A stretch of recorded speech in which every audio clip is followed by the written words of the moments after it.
A conquista de América. As civilizacións precolombinas son as que había en América antes da chegada dos españois. As máis importantes son os maias na península do Yucatán. Ocupaban territorios do actual México, Guatemala, Belice, Honduras e El Salvador. Os aztecas en México crearon un imperio en Centroamérica.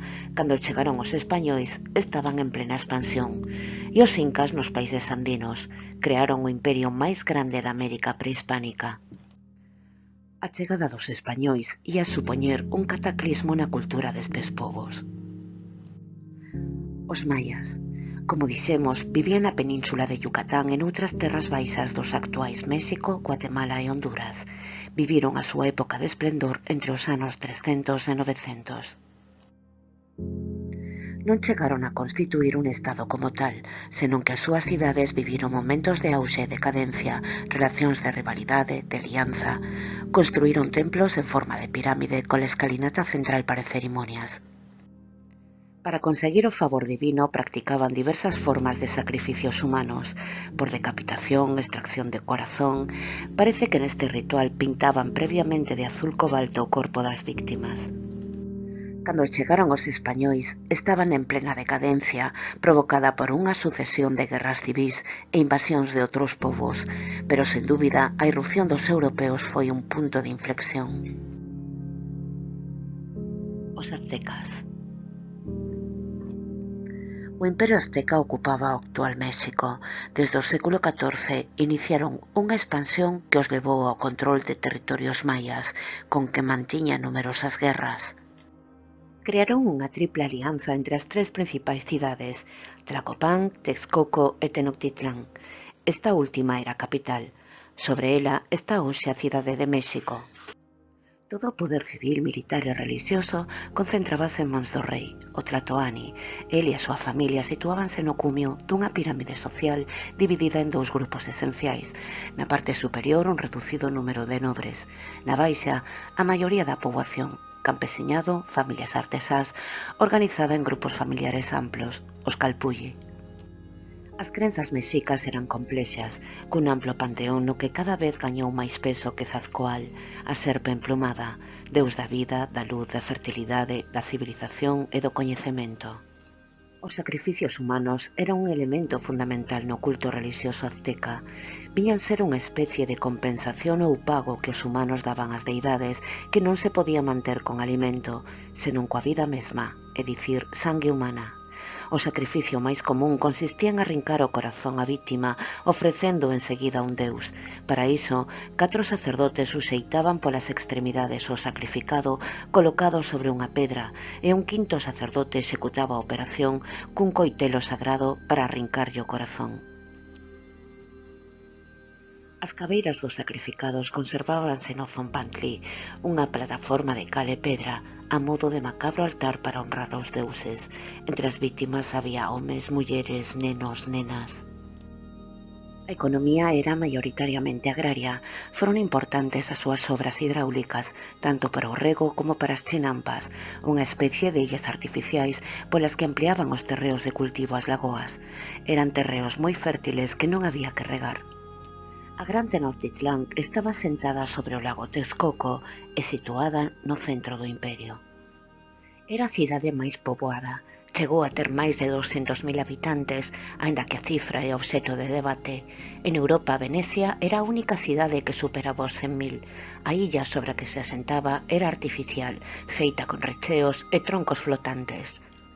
No século XVI era a cidade máis iluminada do mundo, con fachos, fogueiras e braseiros situados na parte superior dos templos. Desgraciadamente, moitas cidades aztecas, incluída Gran Tenochtitlán, serán arrasadas. Os incas. O mundo inca desenvolveuse ao longo da área andina. Segundo as súas lendas, desde o lago Titicaca foise estendendo no século XV gracias ao seu deus Viracocha. O imperio que crearon adaptouse ás condicións impostas polas grandes alturas da cordilleira dos Andes. Abarcou máis de 2 millóns de kilómetros cadrados, partía do sur de Colombia e abranguía parte ou a totalidade dos actuais Perú, Bolivia, Ecuador, Argentina e Chile. Tiña máis de 4.000 kilómetros de costa. Cuzco, o embigo do mundo, era a capital do territorio ao que chamaban Tahuantinsuyo. Comunicábanse cun eficiente servicio de correos, pois tiñan unha extensa rede de estradas de máis de 40.000 kilómetros. Permitía levar produtos a todas as rexións do imperio. As vías confluían en Cuzco. Construíron pontes de corda aínda en uso para salvar desniveis ou cruzar ríos. Determinados tramos non son aptos para todo o mundo, pois require estar habituado ás alturas. Os chasquis eran mensaxeiros que transmitían noticias mediante un sistema de postas nas que se relevaban cada 20 kilómetros. Eran preparados físicamente desde nenos. O son da cuncha anunciaba a súa chegada. Tiñan quendas na posta asignada de entre 6 e 12 horas. A estrutura social era moi xerarquizada. O Sapa Inca ou simplemente o Inca era o soberano do imperio. Polo seu carácter divino estaba por riba de todas as élites e gozaba de todos os privilexios. Non se lle podía mirar os ollos e só os nobres podían o levar en liteira. A cidade inca de Machu Picchu, no actual Perú, foi unha das residencias de descanso do primeiro emperador inca, ademais de santuario relixioso. Permaneceu descoñecida ata comezos do século XX. Está situada a 2.453 metros de altura. O relevo accidentado impuxo un urbanismo adaptado ao desnivel do terreo. A agricultura tamén se adaptou ao relevo montañoso e cultivábase en socalcos. Tamén facían sacrificios humanos para honrar a Viracocha e obter o seu favor. As vítimas eran escollidas e vestidas ricamente antes do sacrificio. Nas rexións andinas atopáronse numerosas momias de nenas e nenos. Antes do seu sacrificio eran sedados con coca e alcohol. A 6.739 metros de altura, preto do volcán Llullayaco, apareceron 3 momias perfectamente conservadas que tamén morreron sacrificadas. Todo parece indicar que pertencían a familias nobres. Entre estas figuraban a doncela de Llullayaco de 15 anos, o neno de 7 anos e a nena do raio de 6 anos, así chamada por recibir o impacto dun raio na súa tumba. A conquista e a colonización supuxeron un repentino e tráxico final das civilizacións prehispánicas. A cobiza e a falta de respeto por outras culturas levou ao sometemento, explotación e destrucción de civilizacións e de seres humanos. Os conquistadores españois foron cun espírito depredador, pois buscaban enriquecerse a toda costa para resarcirse das penalidades da viaxe. A superioridade militar facilitou a conquista. Outras motivacións eran o espírito aventureiro, propagar a fe e a lembranza da reconquista como forma de promoción social. Eran vistos como seres case divinos e de aspecto extraño, con barba, armadura. Pensaron que os cabalos e xinetes eran un único ser. Quedaron fascinados por unha tecnoloxía descoñecida e vían con temor e admiración o poder das armas de fogo. A maioría dos conquistadores procedía de Andalucía, Extremadura e Castela. Moitos eran fidalgos ou non vinculeiros con ansias de promoción social e acceder a privilexios. A maioría, sin embargo, atopará máis calamidades que fortuna. Para a poboación americana só chegan calamidades. Fixeron barbaridades para conseguir victorias fáciles, encerrar indios en chozas e prenderlles lume, amputar narices e mans. Estas cruéis prácticas facíanse tamén con xefes locais. Era unha forma de despertar temor e sumisión. A conquista era unha iniciativa privada mediante a chamada capitulación de conquista, contrato entre o rei e un particular que era autorizado a conquistar un territorio nun prazo. Organizábase unha tropa cuxo capitán recibía títulos e corría cos gastos, polo xeral a crédito. Para amortizalos non reparaba en medios, moitas veces brutais. A súa vez, cada soldado aportaba o seu propio equipo tamén a crédito. En función do investido, recibían unha parte. Os territorios conquistados quedaban para a coroa, que recibía o 20% do botín capturado, o quinto real. O resto ía para os conquistadores. Supostamente o obxectivo central era a evangelización. A realidade era o afán de atopar ouro. Tras a conquista, a poboación indíxena é despoxada das súas terras. Procédese ao reparto destas e dos seus donos lexítimos e nace a encomenda, é dicir, lotes de terra coa poboación india agora convertida en serva. Os abusos foron constantes. O encomendeiro era o dono da encomenda, disposta a sacar desta o máximo beneficio. A conquista foi rápida e sanguenta. Tras dominar as Antillas, conquístanse os grandes imperios, iniciando a colonización no continente e a súa explotación. Se nos fixamos, foi un proceso rápido. En apenas 70 anos, a coroa castela controlou o grosso do continente, e a primeira expedición da conquista dun gran imperio será a de Hernán Cortés. Hernán Cortés liderou a conquista do Imperio Azteca. En 1518 organiza unha expedición de 600 homes, 200 deles indios.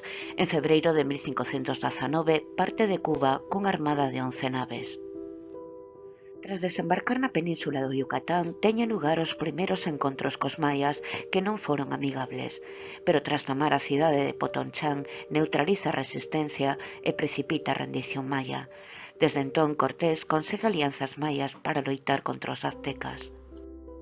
Empeñado en que a conquista fora un éxito, ordenou afundir as súas naves para que ningún español desertara. Hernán Cortés tiña noticias da existencia dun imperio rico en ouro e non estaba disposto a fracasar. Tivo a habilidade de aliarse con povos enemigos dos aztecas e conseguiu 1300 guerreiros totonacas que o acompañaron ao corazón do imperio azteca. No longo traxecto enfrontáronse os habitantes de Cholula, aliados dos aztecas, onde fixeron unha masacre, e non máis de 6 horas consumouse unha matanza de 6.000 mortes, a maioría civis desarmados.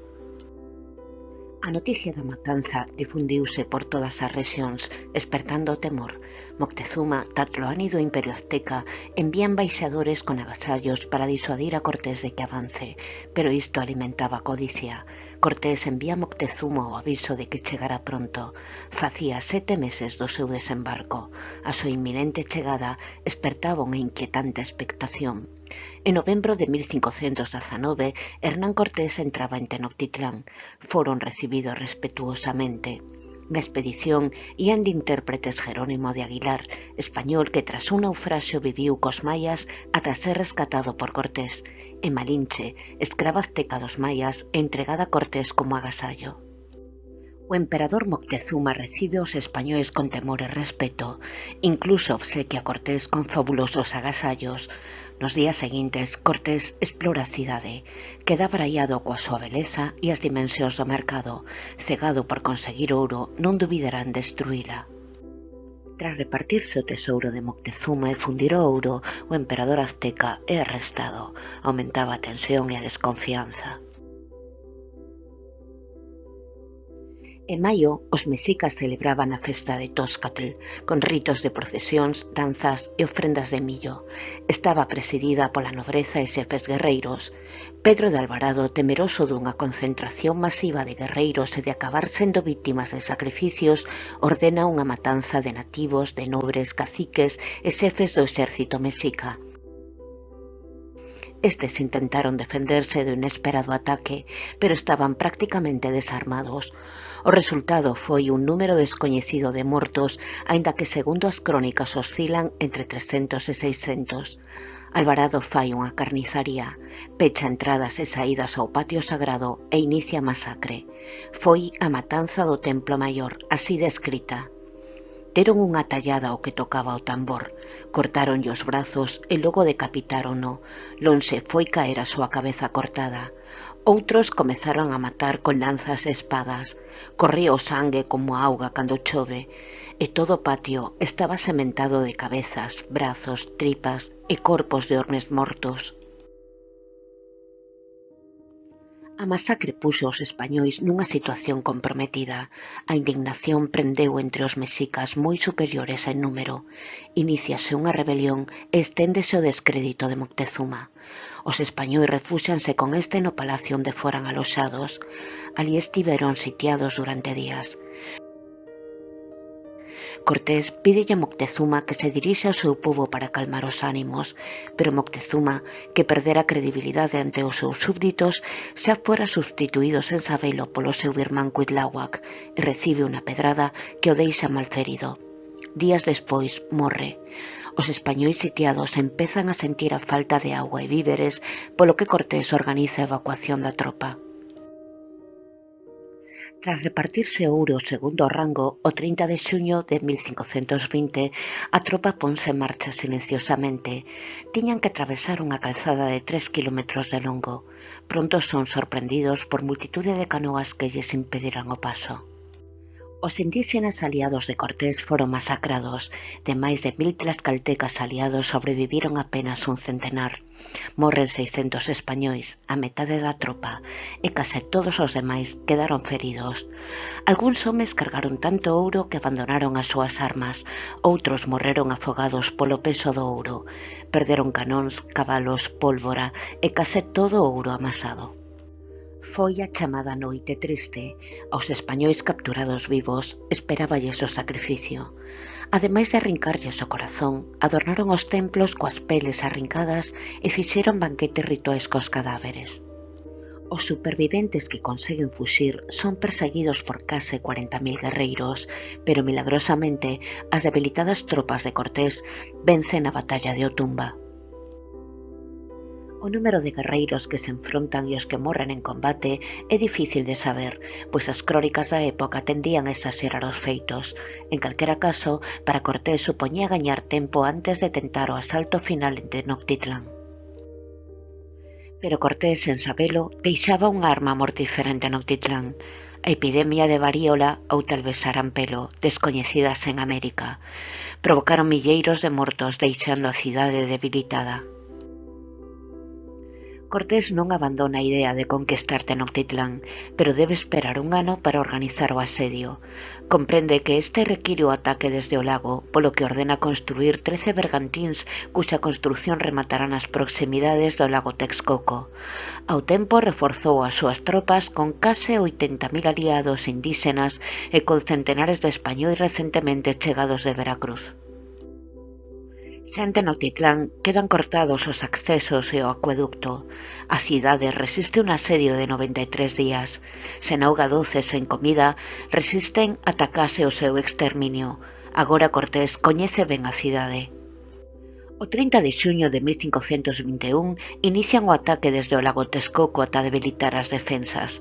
Avánzase por as 3 calzadas nun ataque simultáneo desde todos os accesos, apoiado polo avance dos bergantíns. Vencidas as defensas, o 13 de agosto Hernán Cortés xunto aos seus homes e aliados indígenas entran en Tenochtitlán.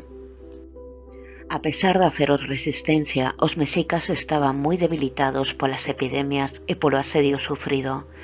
A medida que Cortés avanza, vai destruindo a cidade e queimando territorios sen piedade. Casa por casa e templo por templo, foi unha guerra total na que se batallou día e noite. Segundo as crónicas, os mortos tapizaban o chan. Mataron a máis de 40.000 mexicas. O cheiro era insoportable e o espectáculo nauseabundo. A poboación supervivente será escravizada. A decepción pola falta de ouro para compensar as tropas levou a Cortés a torturar a Cuauhtémoc, o novo Tlatoani, xunto ao señor de Tlacopan. Queimoulle os pés e mans coa esperanza de que confesara onde había ouro. Tempo despois, ordenou aforcalo. Hoxe en día é difícil crer que actual México, con máis de 9 millóns de habitantes, ocupe o espazo do que fora o lago Texcoco e a fabulosa cidade de Tenochtitlán.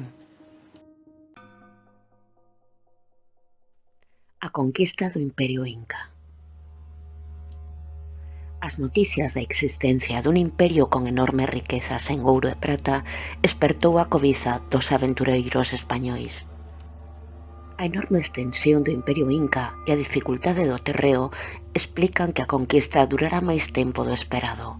Foi liderada por Francisco Pizarro entre os anos 1524 e 1533. Con el tamén xogou un papel importante Diego de Almagro.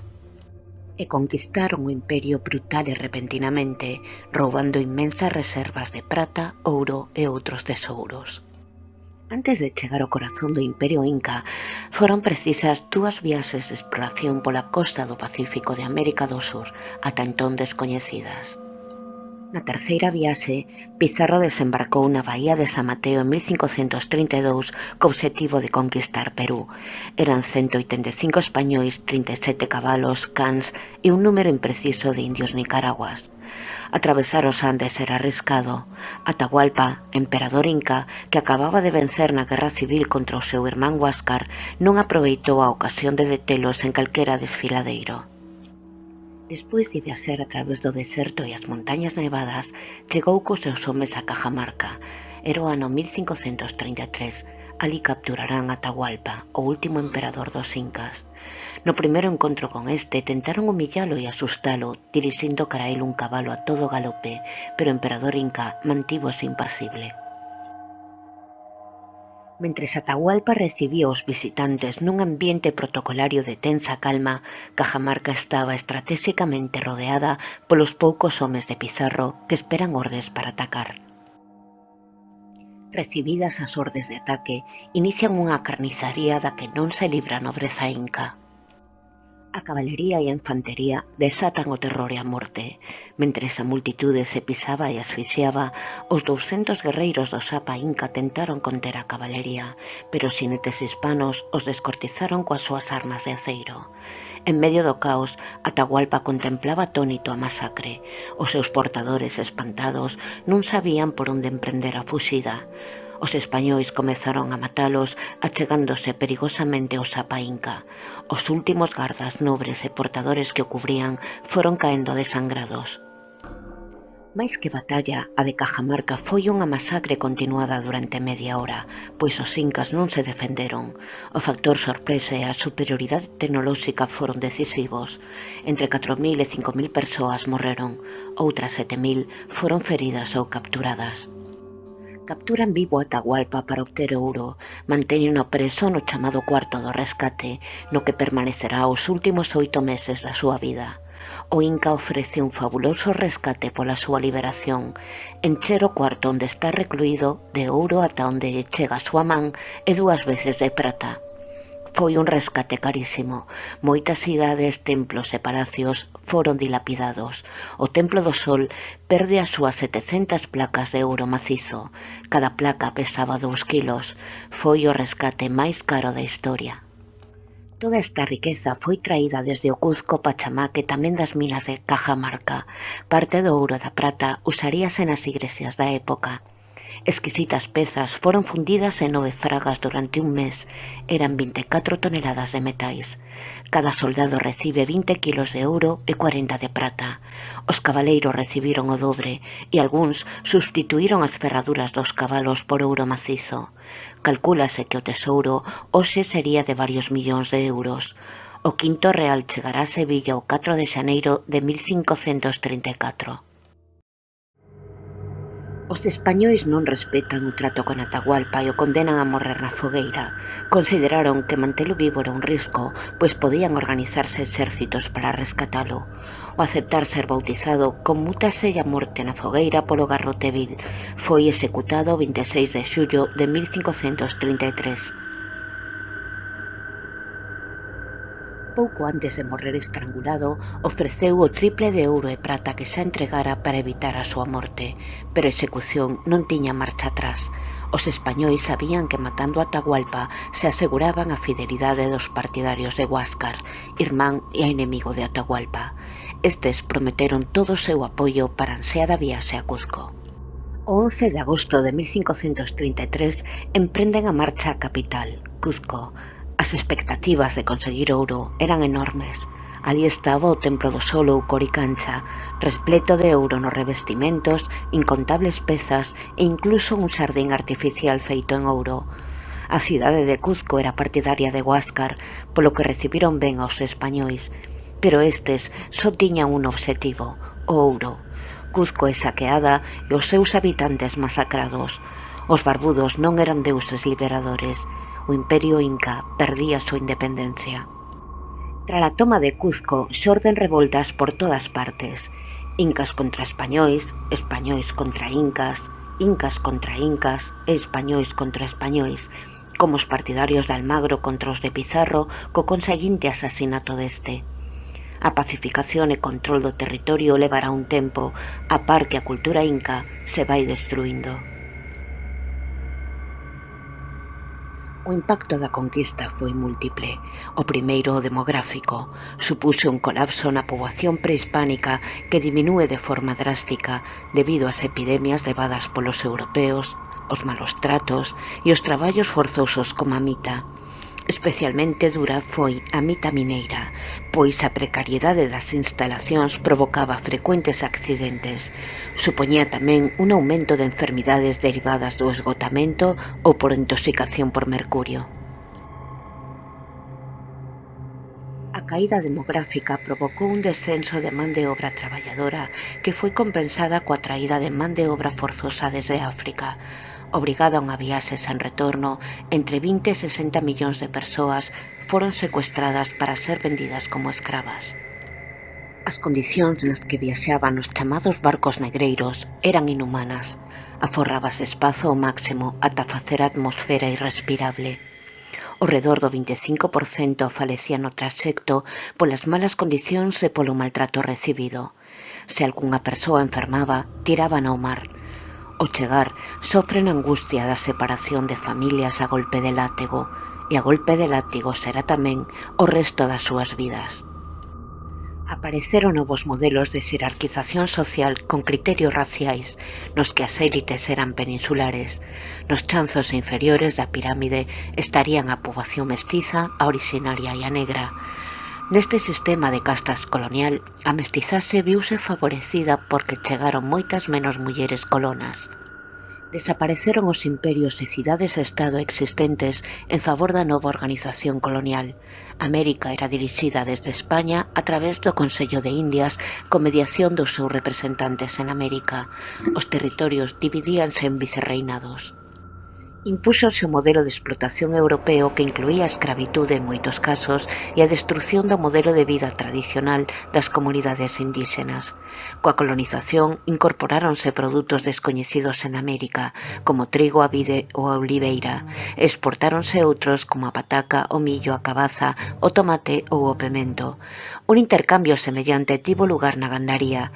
De Europa foron cabalos, vacas e porcos, e para o vello continente viñeron pavos. O comercio era monopolio real e realizábase a través da Casa de Contratación de Sevilla, que regulaba o tráfico con América de mercadorías e pasaxeiros. O monopolio non foi moi riguroso, pois era frecuente o contrabando. Por entón, o Caribe converterase nun niño de piratas ávidos de fortuna que operaban as rutas dos galeóns. Para evitar os seus ataques creouse un sistema de frutas, a Frota de Indias. Numerosos galeóns armados protexían os barcos que ían á península con produtos valiosos, en especial ouro e prata.